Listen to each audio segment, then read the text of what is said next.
Good morning universe, good morning earth, good morning city, and good morning Labrador. Today's vlog is mag-unboxing tayo ng binili ko na 2 silicone faucet drain fan. Ito yun, dalawa. Kasi nga, papalitan ko yung namin, faucet. Yan o.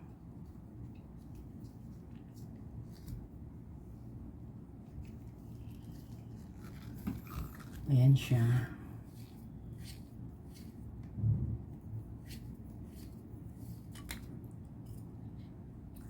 Dalawa ito.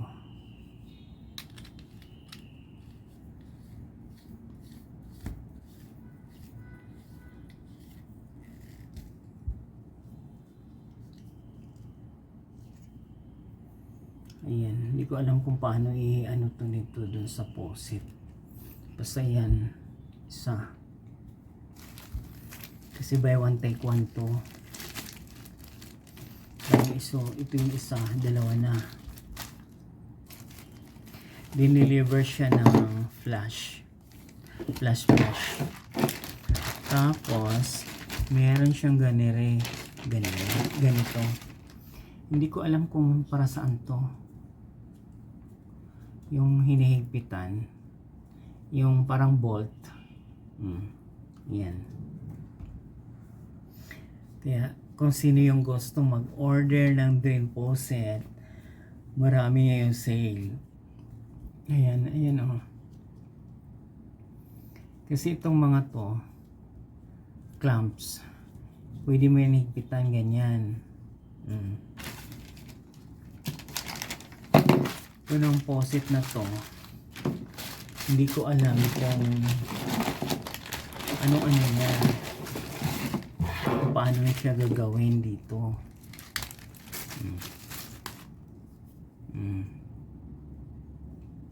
Kasi meron siyang pipindutin dito.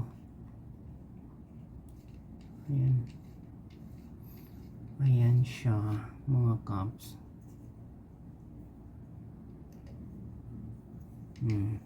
May rubber yan oh. Ito yung gaganon mo siya.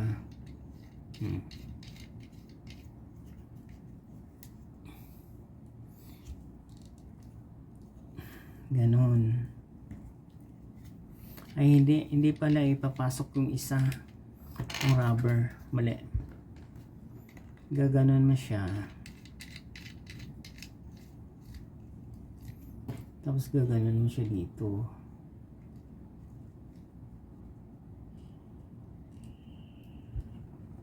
Ayan.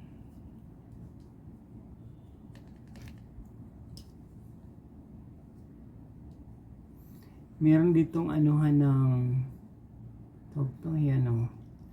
Pipindot mo siya. Hindi ko alam kung anong purpose nito. Ganyan yung ganon.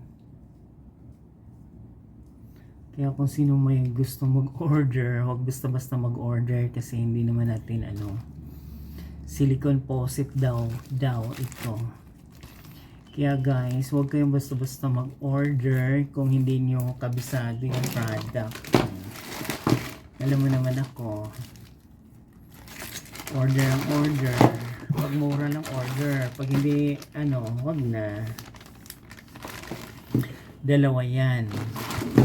Within Metro Manila siya. Kaya guys, ayan o, galing lang siya ng from online store Anabuan, Imos, Cavite City. Pero meron siyang telephone number.